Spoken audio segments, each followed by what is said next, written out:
যদি উল্টেও যায় এই ভোট কিন্তু সরবে না, আওয়ামী লীগকেই ভোট দেবে, তারা আওয়ামী লীগকেই ভোট দেবে যাই হোক না কেন। এদের ভোটটা কি দেবেন যে আইন শৃঙ্খলা এখন যে পরিস্থিতি তাতে নির্বাচন সম্ভব কিনা এবং সব দলের জন্য কি লেভেল প্লেইং ফিল্ড হয়েছে? দেখুন, সব দল বলতে উনি কি বুঝিয়েছেন আমি জানি না, তবে সব দল বলতে আমি ধরে নিচ্ছি উনি এখানে আওয়ামী লীগের কথাও নিয়ে এসছেন, কারণ এখন আওয়ামী লীগ বাদ দিয়ে অন্য যে রাজনৈতিক দলগুলো আছে তারা কিন্তু স্বচ্ছন্দেই রাজনীতি করতে পারছে। সো আওয়ামী লীগ নেক্সট নির্বাচনে আসবে কিনা, আওয়ামী লীগ নির্বাচনে অংশ নেবে কিনা এই সিদ্ধান্ত প্রথমত আওয়ামী লীগকে নিতে হবে, এবং দ্বিতীয়ত দেশের মানুষ আওয়ামী লীগকে নির্বাচনে চায় কিনা দেখতে, সেটাও একটা প্রশ্ন। এখন আপনি জিজ্ঞেস করতে পারেন দেশের মানুষ চায় কি চায় না, সেটা আসলে আমরা কিভাবে জানবো? আমাদের 142 অনুচ্ছেদে গণভোটের একটা কথা ছিল, সেটা তো আমরা উঠিয়ে দিয়েছি, রেফারেন্ডামের এখন আর কোনো প্রভিশন সংবিধানে আমরা রাখিনি।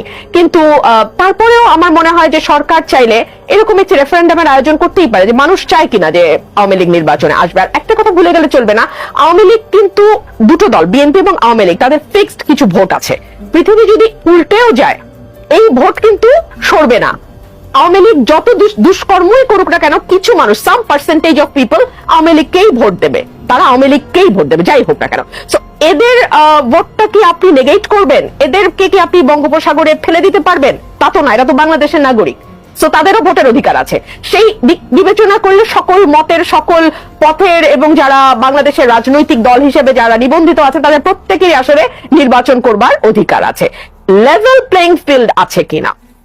একটা দল মাত্র গণহত্যা করে দেশ থেকে পালিয়েছে, মানে লিটারালি পালিয়েছে, প্রধানমন্ত্রী পালিয়েছে থেকে শুরু করে মসজিদের খতিব পর্যন্ত পালিয়ে গেছে। সো এইরকম একটি দল নির্বাচনে আসলে নির্বাচনের মাঠের পরিস্থিতি যাতে স্টেবল থাকে, মাঠে যাতে কোনো রকম রক্তপাত বা হানাহানি না হয়, সেগুলো এনশিওর করবার দায়িত্ব তো সেই সময় যারা সরকারে থাকবে তাদের, এবং প্রশাসন এবং পুলিশকে হয়তো এক্সট্রা সতর্কতা নিতে হবে, এক্সট্রা প্রিকশন নিতে হবে। আমরা তো 15 বছর দেখেছি ভাই, এর মধ্যে 18 সালে তো বিএনপি নির্বাচনে গেছে, সেই নির্বাচনে কিভাবে বিএনপির নেতাকর্মীকে গুলি করা হয়েছে, পেটানো হয়েছে, মামলা দেয়া হয়েছে, এলাকা ছাড়া করা হয়েছে, মানে হেন কোনো কায়দা নাই যেটাতে টর্চার করা হয়নি। আমি কিন্তু সেটা রিপিটেশন চাই না। একজন রাজনৈতিক ক্ষুদ্র কর্মী এবং বাংলাদেশের নাগরিক এবং একজন আইনজীবী হিসেবে এই জঘন্য ঘটনার আরেকটা পুনরাবৃত্তি হোক, সেটা যার উপরেই হোক, সেটা আমি চাই না।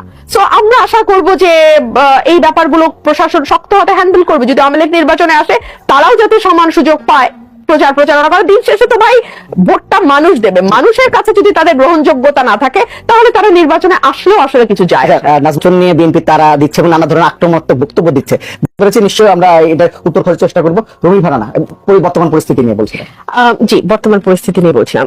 দর্শকের একটা কথার সাথে আমি সম্পূর্ণ একমত। প্রতিদিন বাংলাদেশে একটা আন্দোলন অবস্থা তৈরি করা হচ্ছে। এই 90 দিন যদি আপনি একদম হিসাব করে 1 থেকে 90 পর্যন্ত দেখেন, আপনি দেখবেন প্রতিটা দিন কিছু না কিছু কোথাও না কোথাও ঘটছে। উশৃঙ্খল বিশৃঙ্খল অবস্থা, আইন শৃঙ্খলা পরিস্থিতির অবনতি, একেবারে প্রতিটা ক্ষেত্রে। এটা ইচ্ছাকৃত কিনা এই প্রশ্নটি দর্শক করেছে। দেখুন, ষড়যন্ত্র তত্ত্বে গেলে এটা বিশ্বাস করাই যেতে পারে যে যেহেতু অন্যান্য অনেক দিকে মানুষের মনোযোগ প্রতিদিনই ডাইভার্ট হয়ে যাচ্ছে, সে কারণে আসল বা মূল ফোকাস যে পুরো বিষয়টাকে আপনারা খেলো করে ফেলেছেন। হ্যাঁ, এটা কিন্তু আপনাদের মর্যাদা জন্য এটা খুব ভালো খবর নয়। এবং আমাদের প্রধান উপদেষ্টা যিনি, তিনি শুধু বাংলাদেশে না, তিনি আন্তর্জাতিকভাবে সম্মানিত একজন ব্যক্তি। সুতরাং উনি যদি রাশটা এখনই না টানেন তাহলে কিন্তু উপদেষ্টা মণ্ডলী যেমন হাস্যরসের বিষয় পরিণত হয়েছে, ওনাকেও হাস্যকর বিষয় পরিণত হতে খুব